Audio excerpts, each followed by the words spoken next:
नमस्कार दोस्तों, मैं आकाश उपाध्याय फिर से एक बार बच्चा स्वागत करता हूं आपके अपने परिवार कौटिल्य विद्या अकेडमी में। और जैसा कि आपको पता है कि हमारे यहां पर हर महीने के आपके सेकंड और फोर्थ सैटरडे को यहां पर क्या कराया जाता है, टेस्ट कराया जाता है।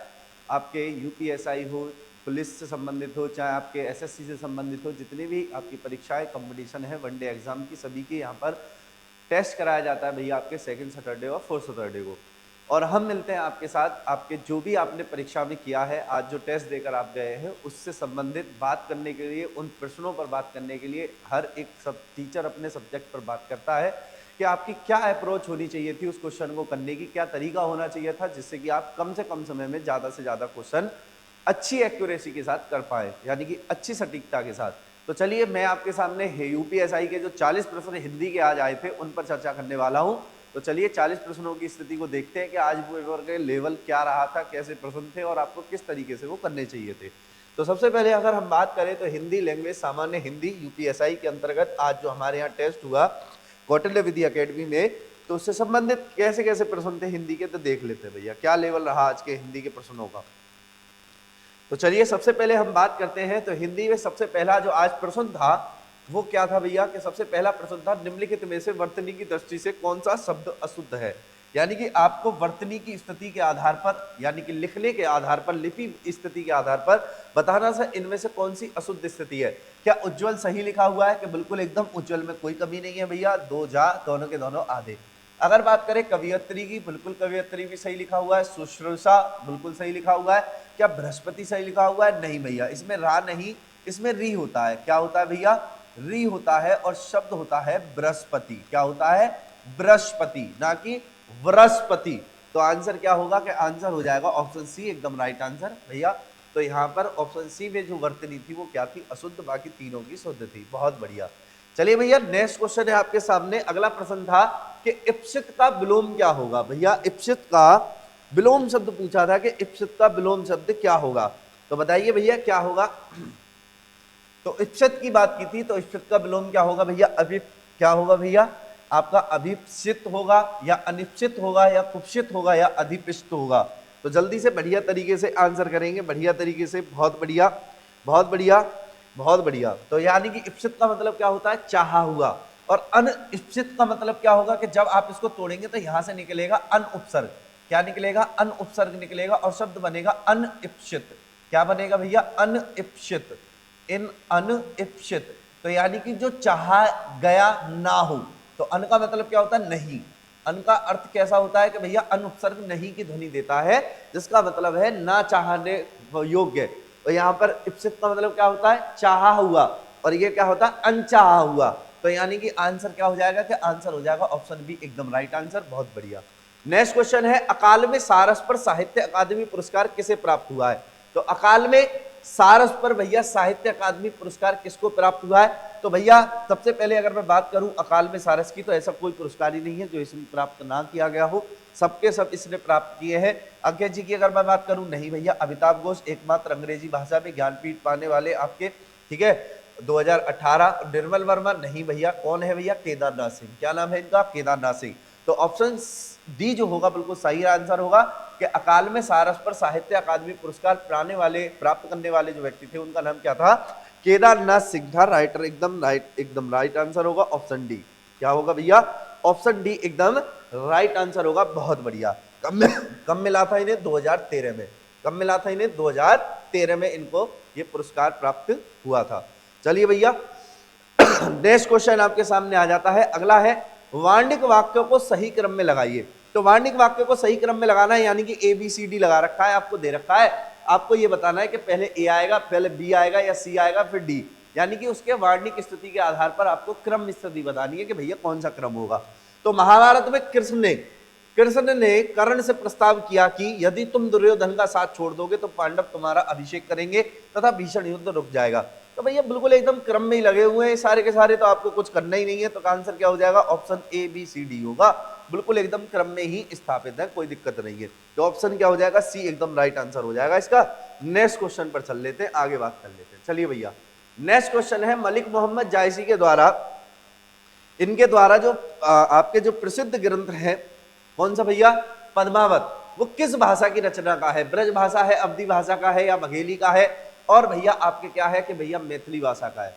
तो आप क्या कहेंगे कि भैया मलिक मोहम्मद जायसी जो थे आपके भैया प्रेम फक्यान यानी कि आपकी जो प्रेमाश्रयी शाखा थी आपकी, कौन सी, निगुण भक्ति के अंतर्गत प्रेमाश्रयी शाखा थी, उसके प्रतिनिधि थे। और भैया इन्होंने क्या कि इन्होंने एक रचना लिखी थी जिसका नाम था पद्मावत। क्या लिखी थी, पद्मावत। और इन्होंने जो पद्मावत की रचना की थी वो किस भाषा में की थी, अवधी भाषा में की थी, जो कि एकमात्र इनकी दोहा और चौपाई में लिखे जाने वाला ग्रंथ है। तो आंसर क्या होगा, ऑप्शन बी एकदम राइट आंसर होगा, बी एकदम राइट आंसर है। बहुत बढ़िया।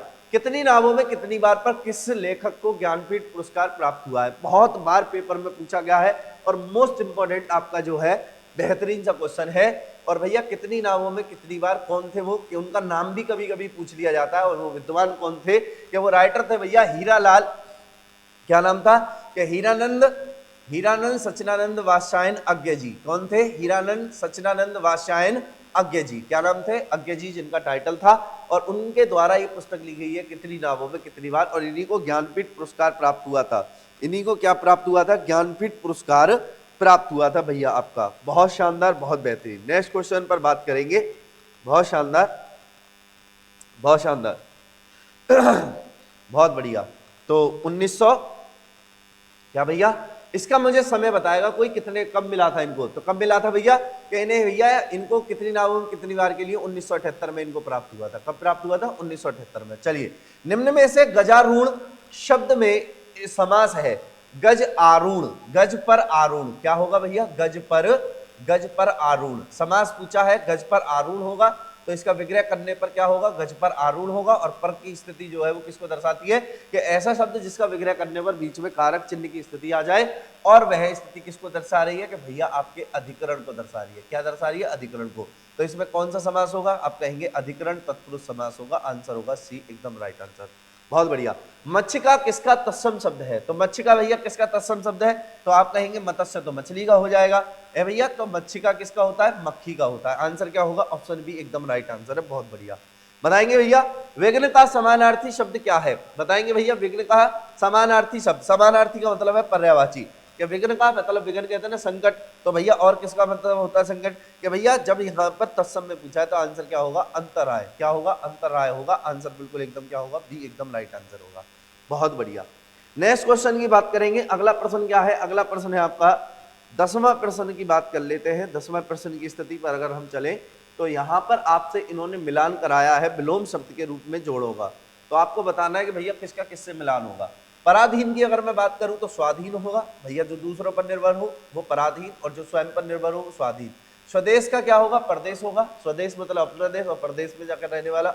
विश्वास का अविश्वास होगा, और प्रेम का द्वेष होगा। बिल्कुल सही है। तो ए का भैया क्या होना चाहिए, कि ए का दूसरा होना चाहिए, तो ए का दूसरा भैया दो में ही है, तो ये दोनों ऑप्शन गलत। आ जाइए, बी का भैया पहला होना चाहिए, बी का पहला ऑप्शन ए में ही है, तो आंसर क्या होगा, ऑप्शन ए एकदम राइट आंसर हो जाएगा। बाकी सारी कहानी आपको ज्यादा देखनी नहीं है, ठीक है। तो ऑप्शन ए क्या हो जाता है, बिल्कुल सही आंसर हो जाता है। आपसे पूछा गया है कि धा जो वर्ण है उसका उच्चारण स्थान है, तो सबसे पहले अगर धा के उच्चारण स्थान की मैं बात करूं तो ये क्या है, दंत है। कौन सा है, दंत है। ता वर्ग में आता है ना, ता, था, दा, धा, ना, ठीक है। तो ता वर्ग में आता है, और ता वर्ग का पूरा उच्चारण कहां से किया जाता है, दंत से किया जाता है। और वर्ण है कौन सा भैया, कैसा वर्ण है, तो आप कहेंगे भैया धा वर्ग का दंत वर्ण है, और ता वर्ग का है, किसका है, ता वर्ग का वर्ण है ये, ठीक है भैया। तो ऑप्शन के हिसाब से और देख लेते हैं, इसके ऑप्शन क्या दे रखे हैं, खत्म हो जाएगी कहानी। ऑप्शन और देख लो तो खत्म है भैया। देखिए सामने आंसर है आपके, मैंने जो बताया वही है बस, कि क्या है, दंतता। क्या है, दंतता। बहुत बढ़िया। मधुर मधुर मुस्कान मनोहर मनुज वेश का उजियाला। मधुर मधुर मधुर मधुर मुस्कान मनोहर मनुज, है भैया मा मा मा मा मा मा मा मा मा। तो क्या होगा कि जहां पर किसी एक वर्ण की आवृत्ति बार बार की जाए वहां पर अनुप्रास अलंकार होता है। क्या होता है, अनुप्रास अलंकार होता है। ऑप्शन ए इसका बिल्कुल राइट आंसर था। आसान थी आज हिंदी। निम्नलिखित वाक्यों में से शुद्ध वाक्य को पहचानिए। बताइए भैया शुद्ध वाक्य क्या होगा। बुराई को बढ़ावा नहीं दो, मत दो। मत दो भैया, मत दो, तो मत होना चाहिए, नहीं तो गलत लगा दिए हम। डर के मारे चोर दौड़ गया, दौड़ नहीं गया भैया, भाग गया। भागेगा वो, दौड़ेगा नहीं, भाग गया, ठीक है। दूध में कौन पड़ गया, दूध में क्या पड़ गया, दूध में क्या पड़ गया, तो यहां पर क्या होना चाहिए, तुम इसका दाम देते जाओ। तो आंसर क्या होगा? ऑप्शन डी एकदम राइट आंसर है, इसमें कोई कमी नहीं है, तुम इसका दाम देते जाओ। ऑप्शन सी डी आपका क्या हो जाएगा? राइट आंसर हो जाएगा। तो शुद्ध वाक्य ऑप्शन डी है।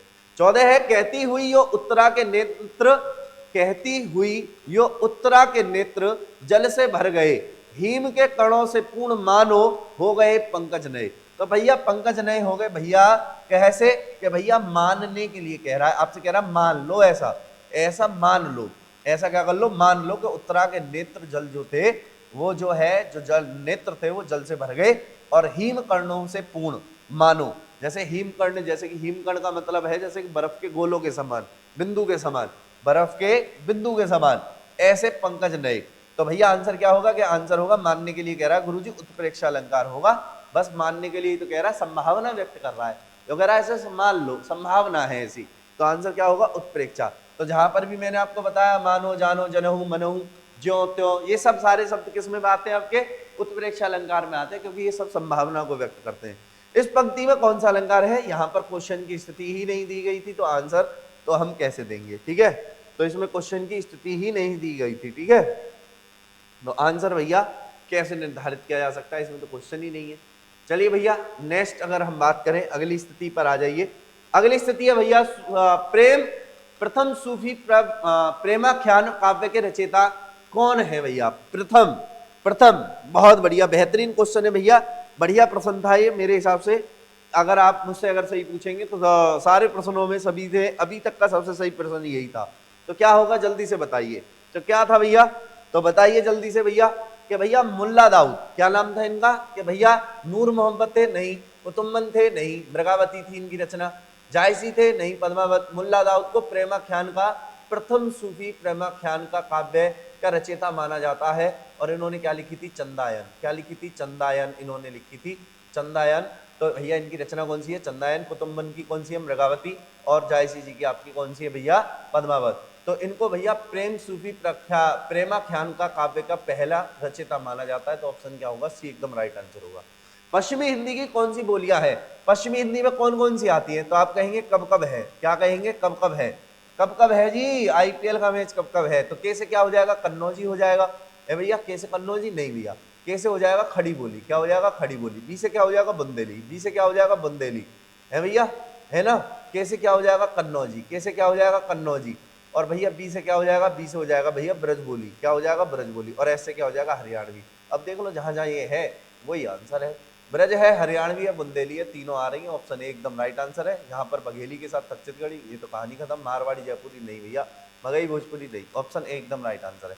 हम खुद ही इधर आ गए, वाक्य में सर्वनाम बता दीजिए भैया। हम के साथ खुद की स्थिति लगा दी तो क्या हो जाएगा? निजवाचक सर्वनाम हो जाएगा, कहानी खत्म। खुद आ गया ना, खुद, हम खुद आ गए, यानी निज से आगे, स्वतः से आगे।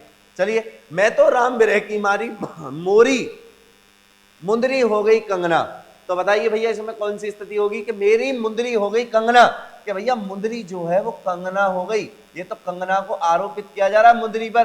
तो ये क्या होगा? कि जब उपमेय में उपमान को आरोपित किया जाए तो वहां पर गुरुजी रूपक अलंकार होता है। आंसर क्या होगा? आंसर होगा रूपक अलंकार, एकदम राइट आंसर, बहुत बढ़िया।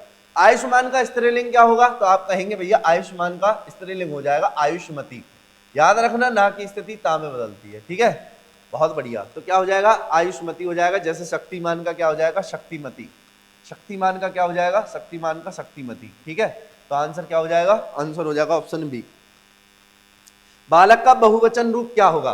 भैया बालक का बहुवचन, तो ऐसे शब्द जिनका भैया, जिनका बहुवचन नहीं हम बना सकते, ऐसी स्थिति में या तो हम तिर्यक बहुवचन का सहारा लेते ओ की स्थिति में, जो संस्कृत भाषा में प्रयोग की जाती है, या फिर हम ऐसे शब्दों का प्रयोग करते हैं जो स्वतः से ही बहुवचन रूपी होते हैं। जैसे गण, जैसे गण, वृंद, जैसे वृंद, ठीक है, जन, ऐसे शब्दों का प्रयोग करते हैं। तो आंसर क्या होगा? कि भैया बालकों तो कहीं दिखाई नहीं दे रहा, बालक गण दिखाई दे रहा। आंसर होगा ऑप्शन बी। ये भी सही है, वो भी सही होता। चलिए नेक्स्ट क्वेश्चन की बात कर लेते हैं, अगले प्रश्नों पर चलते हैं। अगले प्रश्न की हम बात करें तो अगला प्रश्न है 22वां। बताइए भैया क्या समझ रहे हो आप अपने दुश्मनों को? तो दिए गए रिक्त स्थान में उपयुक्त मुहावरे का चयन कीजिए। हम अपने दुश्मनों को क्या समझते हैं भैया? क्या समझ रहे हैं? घोड़ा पानी पड़ना, घुटना देना, गाजर मूली, गहरी छन्ना। तो आप कहेंगे मैं तो अपने दुश्मनों को गाजर मूली समझता हूँ गुरुजी। क्या समझता हूँ? गाजर मूली समझता हूँ, मैं कुछ नहीं मानता। बहुत बढ़िया, अगर ऐसा चल रहा कहानी तो समझ लो बहुत जबरदस्त चल रही है ना। क्या जरूरत है? स्वतंत्रता के साथ, स्वतंत्रता के साथ क्रियाकलाप चलना चाहिए पूरा। चलिए भैया बहुत बढ़िया। नेक्स्ट क्वेश्चन, नेक्स्ट क्वेश्चन है, बताइए भैया ज्योतिर्मठ का संधि विच्छेद क्या होगा?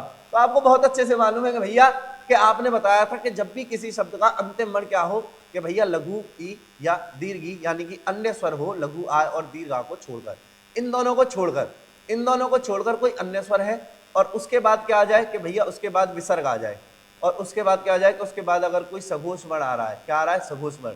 तो बाबू याद रखना कि ये हमेशा अर्धराह में परिवर्तित होगा। किसमें? अर्धराह में।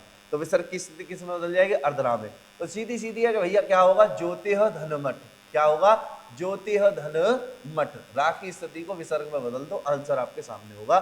तो आंसर ऑप्शन एकदम इसका राइट आंसर था। ठीक है, तो ऑप्शन क्या हो जाएगा? एकदम राइट आंसर। अलंकार मुख्यतः कितने भेद होते हैं? भैया मुख्यतः की बात की है इसने, कुल भेद की बात की होती तो मैं आंसर इसका 3 लगाता, लेकिन मुख्यतः की बात की है तो 2 ही होंगे। कौन कौन से? कि भैया एक शब्द होता है और एक होता है अर्था। एक क्या होता है? एक अर्था होता है, एक शब्द होता है। तो शब्द और अर्था 2 ही होते हैं, शब्दालंकार और अर्थालंकार। मुख्यतः अंग्रेजों ने भारत पर राज किया था, वाक्य में क्या काल है? तो भैया किया था, अब है नहीं, यानी कि वो बीत चुका है और पूरा भी हो चुका है। तो आंसर क्या होगा? पूर्ण भूतकाल होगा। आंसर एकदम राइट आंसर। 26 जो करेगा वह भरेगा। तो भैया जो करेगा वो भरेगा, सीधी सी बात है कि भरेगा कौन? जो करेगा। तो संबंध को बताया जा रहा है, दो क्रिया के बीच सर्वनाम शब्दों के द्वारा संबंध की स्थिति को बताया जा रहा है। तो क्या होगा? संबंधवाचक। निम्नांकित विकल्पों में से कौन सा कृपा का विलोम शब्द क्या होगा? कृपा मतलब क्या होता है? कृपा मतलब होता है कि भैया किसी की सहायता कर दी, है ना, किसी की सहायता कर दी, कोई तुम में मदद मांगने आया उस पर सहायता कर दी। लेकिन अगर कोई भैया आपसी मान नहीं रहा है, बात नहीं मानना है, तो क्या होगा? कोप होगा। क्या होगा? कोप। जैसे भगवान राम ने भैया समुद्र की थी ना कि बिना ना मानत जड़ जड़ गए 3 दिन बीत, बोले राम सकोप तब भयविन होए न पीत। तो यानी कि सकोप मतलब गुस्से में जब उन्होंने कहा, क्रोध में उन्होंने कहा कि अच्छा तू नहीं मानेगा, मैं हाथ जोड़े बैठा हूं कि कृपा कर दो, मुझ पर कृपा कर दो, मेरी सहायता कर दो, मेरी सहायता कर दो, मुझे पार पहुंचा दो, तो तुम नहीं मान रहे हो तो लो फिर गुस्से में देखो। तो आंसर क्या होगा? कोप होगा। कोप मतलब क्रोध, रोष, गुस्सा। ठीक है भैया, तो आंसर क्या होगा? ऑप्शन एकदम राइट आंसर हो जाएगा। नेक्स्ट क्वेश्चन पर बात कर लेते। चलिए चलिए, बताने के लिए बहुत कुछ होता है लेकिन ये ज्यादा लंबा कर नहीं सकते ना इसको। भाई तुम लोग चेक करते हो अपनी कॉपियों को तो समय ज्यादा दे नहीं सकते। चलिए, पक्षी शब्द का सही पर्यायवाची शब्द क्या है? तो आपको बहुत अच्छे से मालूम है। सुमन भैया आपका किसका हो जाएगा? क्या आप बहुत अच्छे जानते हैं? पुष्प का हो जाएगा। कुसुम भी पुष्प का है, ब्यार हवा का है। तो बचा कौन? व्यंग। व्यंग क्या होगा? बिल्कुल एकदम पक्षी का पर्यायवाची शब्द होगा। चलिए भैया, निम्नलिखित में से शुद्ध वाक्य आपको बताना है, कौन सा है भैया? भारत ने चंद्रयान 2 लॉन्च किए। अरे भैया हटाओ। भारत ने चंद्रयान 2 लॉन्च की है, हटाओ। लॉन्च किए हैं, हटाओ। लॉन्च किया है, बहुत बढ़िया। ऑप्शन डी क्या हो जाएगा? बिल्कुल एकदम राइट आंसर, किया है। बहुत बढ़िया। नेक्स्ट क्वेश्चन है, बुद्धिमान किस प्रकार का विशेषण है? तो आप कहेंगे बुद्धिमान लड़का है, तो ये हम उसके गुण को बात कर रहे हैं। किसकी बात कर रहे हैं? गुण की बात कर रहे हैं। गुरु जी गुण बता रहे हैं, ना उसका आकार बता रहे हैं, ना उसका रूप बता रहे हैं, ना स्थान बता रहे हैं, ना काल। आंसर गुण होगा। तुम मुझे खून दो मैं तुम्हें आजादी दूंगा। वाक्य में आजादी शब्द कौन सी संज्ञा है? कि और वाक्य में भैया आजादी शब्द जो है वो भाववाचक संज्ञा। आजादी क्या है? हमारा एक भाव। भैया महसूस ही तो करते हैं कि हम अंग्रेजों से आजाद हो गए। हे भैया महसूस ही तो करते हैं। क्या तुमने देखी है कभी आजादी? नहीं भैया, महसूस करते हैं हम। भैया छोटा हो जाओ प्लीज, प्लीज बाबू हो जाओ। नहीं हो गए? जिद्दी पे हो, देख लो। चलो कोई बात मत हो। चलिए बताइए भैया, इसमें से कौन सी भैया लिपि नहीं है? इसमें से पूछा है कि कौन सी जो है लिपि नहीं है। अच्छा उससे पहले हाँ हो गया क्वेश्चन। चलिए, इनमें से कौन सी लिपि नहीं है? कौन सी लिपि नहीं है भैया? गुरुमुखी पंजाबी की है, बिल्कुल है भैया, पंजाबी की है। और आपकी हिंदी की तो देवनागरी है ही है, ठीक है। नेपाली की भी है साथ में। और भैया अरबी, अरबी भैया आप कहेंगे अरबी भाषा की है ही, अरबी भाषा की है ना। उर्दू भी अरबी में लिखी जाती है। और अंग्रेजी है, अंग्रेजी भैया एक भाषा है, इसकी तो लिपि रोमन है। क्या है? रोमन। तो आंसर क्या होगा? आंसर होगा ऑप्शन डी। चलिए, ये कोई लिपि नहीं है, ठीक है। दिए गए विकल्पों में से सही का चयन कर रिक्त स्थान को भर दिए। रामायण और महाभारत का समय हो गया है पर ये ग्रंथ अभी भी नए हैं। कैसे भैया? कि अतीत में हो चुका है, समय निकल चुका है, लेकिन फिर भी आज के समय अगर हम बात करें, जैसे कि अभी लॉकडाउन की बात करें तो देखो रामायण आई थी ना, रामायण आई थी तो उसने कैसा वर्ल्ड रिकॉर्ड बना दिया। हनुमान चालीसा वाला जो यूट्यूब पर है वर्ल्ड रिकॉर्ड है।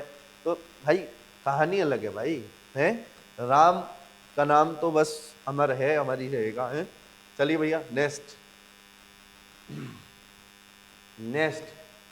बताइए भैया, आंख के अंधे गांठ के पूरे, क्या है मतलब इसका कि भैया आंख का तो अंधा लेकिन गांठ का पूरा, भैया है आंख का तो अंधा लेकिन गांठ के पूरे है, मतलब हरकतें उनके काम, जो स्थिति है उनकी, जो उनके कर्म है उस हिसाब से तो वो नहीं डिजर्व करते, लेकिन क्या करें कि भैया मूर्ख है लेकिन फिर भी क्या है, धनी है, मूर्ख है लेकिन फिर भी धनी है। भगवान कहते ना, अरे यार मेरे हम पे दिमाग है तो हम पे पैसा ना है, और वहां पे मूर्ख है वो तो वहां पे पैसा है, तो यानी क्या होगा कि मूर्ख किंतु धनी, आंख के अंधे हैं लेकिन गांठ के क्या है, पूरे हैं, भैया पैसा खूब है, पैसे कोई कमी ना है। जैसे आजकल के बच्चों का ट्रेंड है, कहते हैं भैया कि भैया 2 बीघा कम होनी, व्यवस्था सब होनी है। बेचारे माता पिता जोड़ जोड़ के जमीन, कितनी मेहनत करके बेचारों ने जमीन की स्थिति को बनाया है, और बालक कहते हैं कि भैया व्यवस्था सब होनी, चाहे 2 बीघा कम होनी है। चलिए कोई बात नहीं है, चलिए भैया इधर आ जाइए। जहां उपमा अलंकार का सौंदर्य अर्थ में निहित हो वह कौन सा अलंकार कहलाता है? तो भैया जहां उपमा अलंकार का सौंदर्य किसमें, अर्थ में, तो खुद ही आंसर कर दिया इसने, अर्थ में निहित होगा, वहां क्या होगा, अर्थ अलंकार में ही होगा, जाहिर सी बात है कि जब अर्थ में निहित है सौंदर्य पूरा तो कहाँ होगा, अर्थ अलंकार में होगा। नेक्स्ट क्वेश्चन आपके सामने है, निम्नलिखित में से शुद्ध वाक्य आपको बताना है, बहुत साधारण सा है कि श्रद्धा मान को ही ज्ञान की प्राप्ति होती है, श्रद्धा मान नहीं होता, वान होता है पहले तो ये तो कहानी गलत होगी भैया। यहाँ यह भारत का आंतरिक मामला है, तो आप बता दीजिए भैया कि मेरी प्रथम नियुक्ति गलती लिख रखा है यहाँ पर, तो नियुक्ति होगा, तो ये कहानी यहाँ गलत होगी, कस्टम अधिकारी में हुई थी। चलिए भैया बहुत अच्छी बात है। भगवान श्री कृष्ण को योगीराज कहा गया है, वो योगी ही गलत लिख रखा है, तो ये क्या होना चाहिए, योगीराज होना चाहिए है भैया, बड़ी की मात्रा होनी चाहिए, तो यहाँ तो ये तो वर्तनी के हिसाब से ही गलत है तीनों के तीनों। तो आंसर क्या हो जाएगा, यह भारत का आंतरिक मामला है, यहाँ बिल्कुल कोई कमी नहीं है, सबकी वर्तनी एकदम ठीक है। तो आंसर क्या हो जाएगा, आंसर हो जाएगा एकदम सही आंसर क्या हो जाएगा भैया, कि आंसर हो जाएगा ऑप्शन आपका बी एकदम सही आंसर है। चलिए नेक्स्ट क्वेश्चन पर बात कर लीजिए। नेक्स्ट क्वेश्चन है आपका, निम्नलिखित में से कौन सा वाक्य शुद्ध है, जल्दी से बताओ, नेक्स्ट जल्दी से बताओ कौन सा वाक्य शुद्ध है। तो निम्नलिखित में से कौन सा वाक्य शुद्ध है, मैंने पार्टी में 8-10 रसगुल्ला खाया, रसगुल्ला नहीं रसगुल्ले खाए, रसगुल्ला खा रहे हो। चलिए प्रेम का मूल्य आंका नहीं जा सकता, बहुत बढ़िया बात भैया। इतने में हल्की सी हवा का झोंका आया, हल्की और भारी नहीं होती, हवा हवा होती है, इतने में हवा का एक झोंका आया। चलिए प्रत्येक श्रमिकों को 2-2 रुपए मिले है भैया, प्रत्येक श्रमिकों को 2-2 रुपये मिले, श्रमिकों नहीं श्रमिक को, श्रमिक प्रत्येक श्रमिक, भैया प्रत्येक आ गया तो श्रमिकों का क्या मतलब है भैया, बहुवचन, ये भी प्रत्येक के लिए प्रयोग किया गया, तो प्रत्येक श्रमिक को 2-2 रुपए मिले, तो आंसर क्या हो जाएगा, कि आंसर भैया सीधे सीधे है, प्रेम का मूल्य आंका नहीं जा सकता, इसमें कोई कमी नहीं है, बाकी सब में तुम्हें मैंने कमी दिखा दी। चलिए भैया नेक्स्ट अगर हम बात कर ले, आ जाइए लास्ट अपनी बात कर ले गद्यांश पर। गद्यांश को जब आप पढ़ेंगे तो आप, वैसे तो इस गद्यांश का कुछ ऐसा विशेष कुछ है नहीं, बहुत सरल है, देखो ठीक है। तो आंसर है भैया क्या है, जल्दी से आपको बता देना, मैं गद्यांश को ऊपर कर लेता हूँ, 38, 39, 40। चलिए तो इस गद्यांश के लिए उपयुक्त शीर्षक क्या होगा, तो यहाँ पर बात की गई है सच्ची वीरता की। इस गद्यांश को जब आप पढ़ेंगे तो आप जानेंगे कि यहाँ पर वीरता की बात की गई है, कि भैया वीर आदमी कैसा होता है, कभी वो पीछे नहीं हटता, उसे चाहे कैसा भी मुसीबत आ जाए, कोई भी चैलेंज आ जाए, वो हमेशा आगे बढ़कर हिस्सा लेता है, अपने देश के लिए, अपने घर के लिए, अपने परिवार के लिए सबसे आगे खड़ा रहता है, वही क्या होता है, सच्चा वीर होता है। चलिए वीरता का संदेश क्या है, कि वीरता का संदेश सीधा सीधा है कि भैया उद्देश्य के लिए सच्चाई पर चट्टान की तरह अटल रहना, कि सच्चाई पर उद्देश्य अगर है सही, अगर अच्छा उद्देश्य है तो उस पर सच्चाई पर अपने चट्टान की तरह क्या रहना, अटल रहना, हटना नहीं। क्या मतलब कि भैया ने दिक्कत आ गई तो भैया हट गए, नहीं, अड़े रहना भैया, नहीं है। चलिए वीरों की देवदार वृक्ष से तुलना की गई है, क्योंकि देवदार के वृक्षों की ये विशेषता होती है, जंगल के अंतर्गत अपने आप स्वतः से ही पैदा होते हैं, इन्हें कोई पानी देने नहीं जाता, इन्हें कोई सींचने नहीं जाता। देवदार के वृक्ष की विशेषता होती है, फिर भी सबसे विशालकाय होते हैं। तो आंसर क्या होगा, कि आंसर होगा कि भैया जो स्वयं ही पैदा होते हैं और बिना किसी के दूध पिलाए बढ़ते हैं, उन्हीं को हम क्या कहते हैं, कि यहाँ पर इसीलिए देवदार के वृक्ष से वीरों की क्या की गई है, तुलना की गई है। तो आंसर क्या होगा, ऑप्शन डी होगा। और मुझे उम्मीद है मैंने आपको 40% एकदम बेहतरीन तरीके से आपको पूरे के पूरे एनालाइज कराए, और बहुत आसान था, कुछ नहीं था इस पेपर में, बहुत आज का सरल था, हिंदी का पार्ट मेरे हिसाब से लगभग इसका जो स्कोर होना चाहिए था वो 40 में से 38 का स्कोर कोई बड़ी बात नहीं थी, 40 में से 38। और अगर आप कौटिल्य विधि अकेडमी से जुड़े हुए तो 40 में से 40 भी कोई बड़ी बात नहीं है।